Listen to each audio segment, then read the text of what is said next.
makna pada kata kunci artikel ilmiah. Ya mungkin presentasi saya akan sedikit berbeda dari presentasi yang sudah sebelumnya. Jika sebelumnya mungkin lebih banyak pembahasan dari segi teknis komputer atau perpustakaan, kali ini saya akan mencoba membahasnya dari sudut pandang linguistik, ya, sesuai dengan latar belakang pendidikan saya, yaitu kaitannya dengan semantik web. Sebagai seorang linguis, ketika saya pertama kali mendengar kata semantik web, yang terbersit itu langsung di mana semantiknya gitu. Itu yang kemudian mungkin menggugah dan membuat saya tertarik untuk mencoba mendalami topik ini sampai saat ini. Karena saya bekerja di PDI, maka penelitian saya itu merupakan studi kasus atas artikel ilmiah ISJD. Namun pada presentasi kali ini saya baru akan menjelaskan analisis terhadap satu data, karena ini masih terus saya kerjakan dan saya kembangkan untuk data yang lebih besar. Di ISJD sendiri pada bulan Mei 2011, PDI LIPI sudah mengelola 67.000 artikel ilmiah.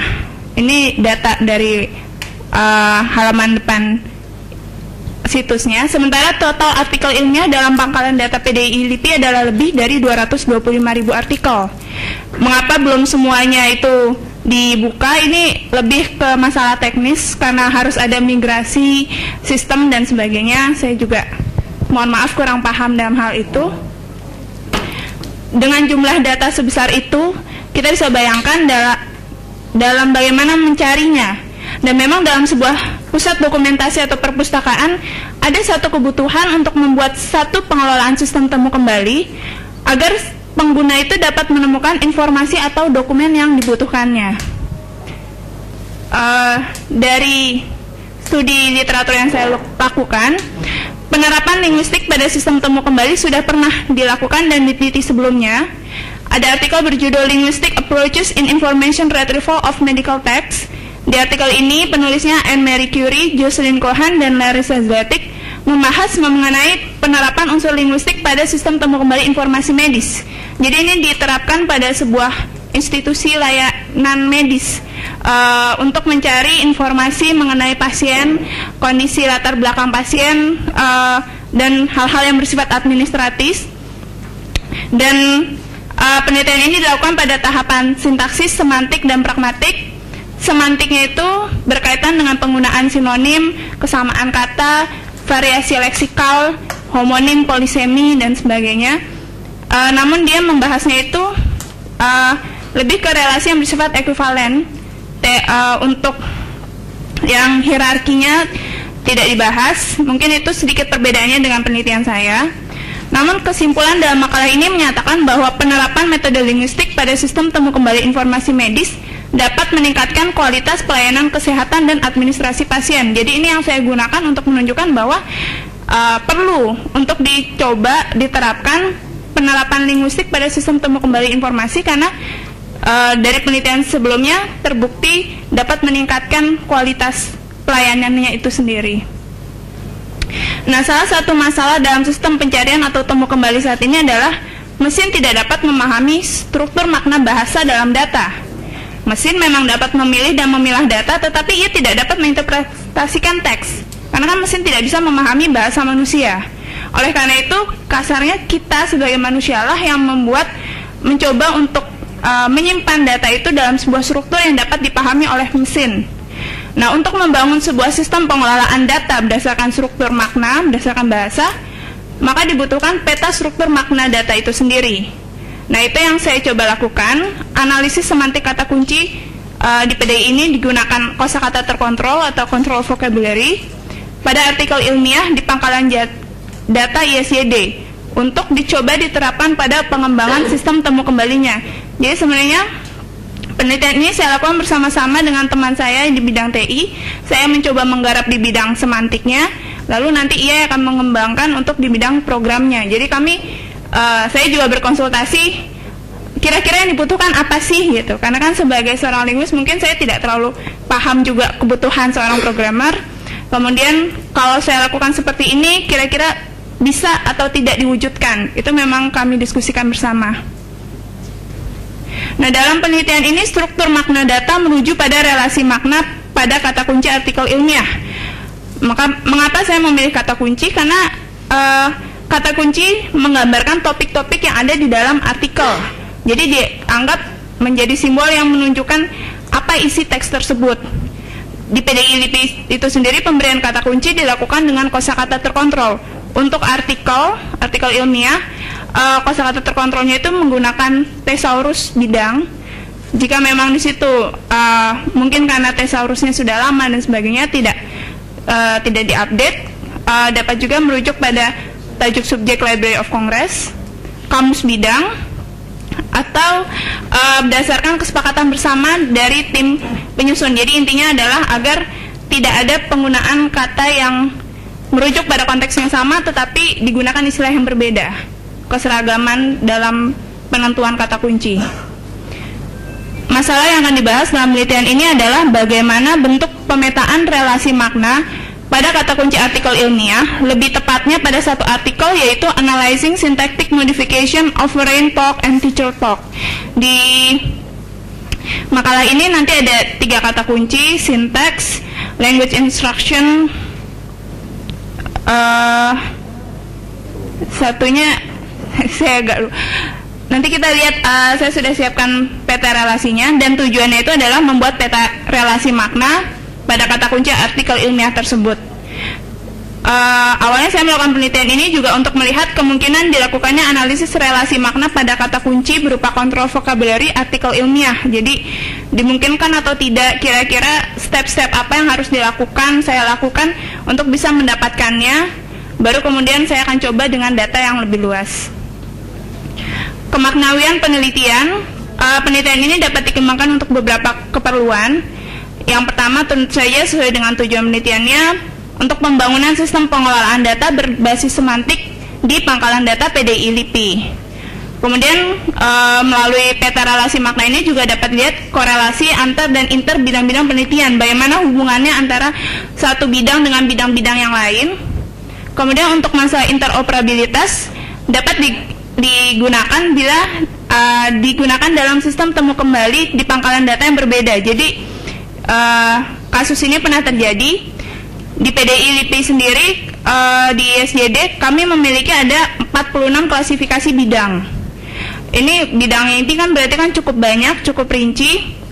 Kemudian suatu ketika data ini mau digunakan oleh pangkalan data lain, dan ternyata klasifikasi di pangkalan data itu hanya 9 klasifikasi. Jadi jauh lebih umum dibandingkan di kami yang sangat spesifik.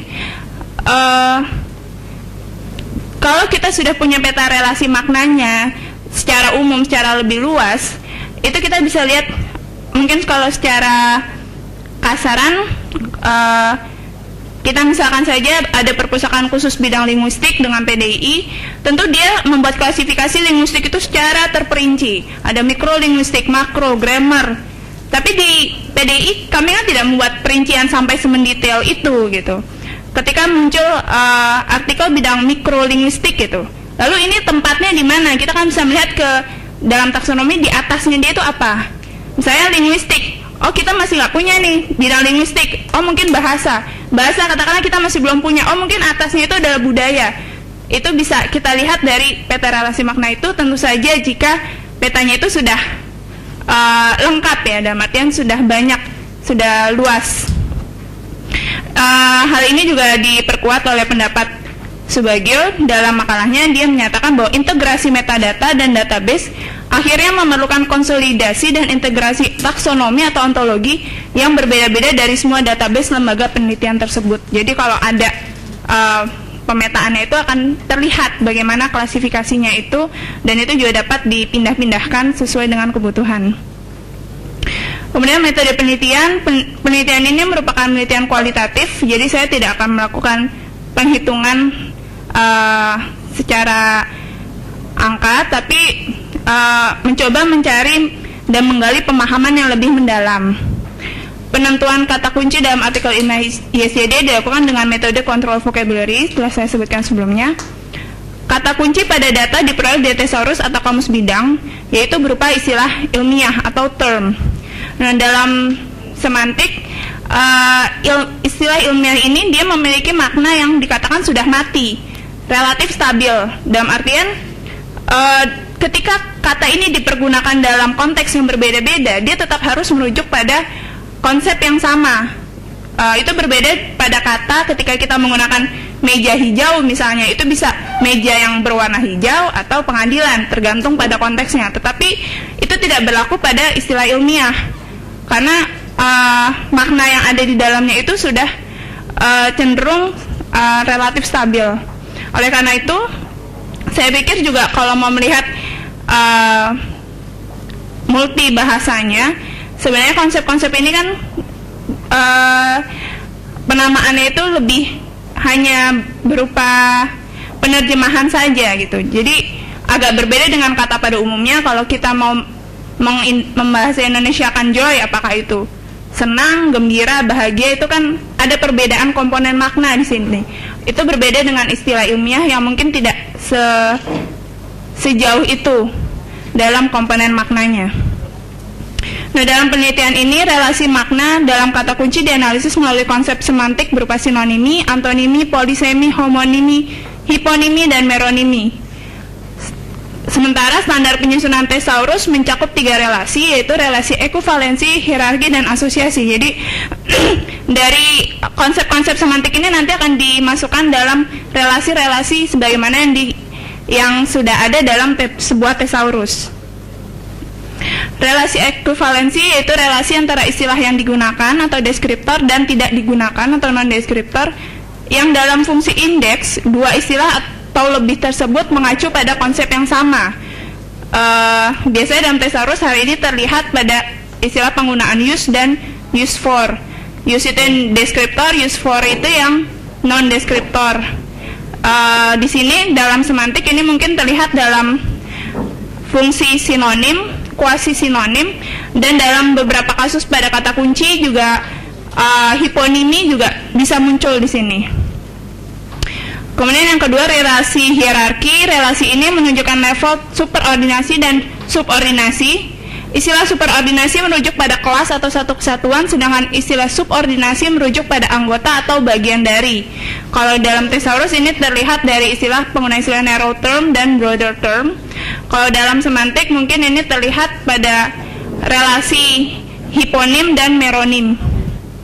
Kemudian di sini relasi asosiasi ditemukan pada istilah-istilah yang memiliki kaitan erat secara konsep, tetapi relasi tersebut tidak bersifat hierarki dan bukan anggota dari kelompok ekuivalensi. Jadi kalau ada sebuah taksonomi, hubungan antara cabang-cabangnya ini adalah asosiasi, tapi kan dia tidak bersifat hierarki dan bukan juga ekuivalen, dia tidak bersifat ekuivalen. Dalam thesaurus biasanya digunakan relative term. Dalam semantik ini kita menyebutnya hubungan kohiponimi. Ini dari segi semantik, saya mengambil teori dari Kruse. Menurut Kruse, relasi dalam hierarki terbagi menjadi relasi dominasi, relation of dominance, dan konstructive atau relation of differentiation. Dalam diagram pohon, penggambaran relasi makna dominasi ditandai dengan hubungan bersifat horizontal atas bawah. Jadi hubungan hierarki tadi, sementara hubungan konstruktif ditandai dengan hubungan bersifat linear kanan kiri, yaitu relasi asosiasi. Ini yang saya coba lakukan, salah satu mungkin cara alternatif yang saya gunakan. Ketika saya mendapatkan artikel, saya mendapatkan kata kuncinya, yang pertama saya lakukan adalah mencari sumber thesaurus kamus kata kunci tersebut. Saya mencari definisinya, saya melihat Pular Ensiklopedia, buku pengantar linguistik untuk mendapatkan definisinya, komponen maknanya di situ. Kemudian dari definisi relasi makna yang saya peroleh, kata-kata kunci yang saya sudah dapat itu kemudian saya pilih sesuai dengan kedekatan maknanya, berdasarkan komponen makna yang dikandung pada istilah tersebut.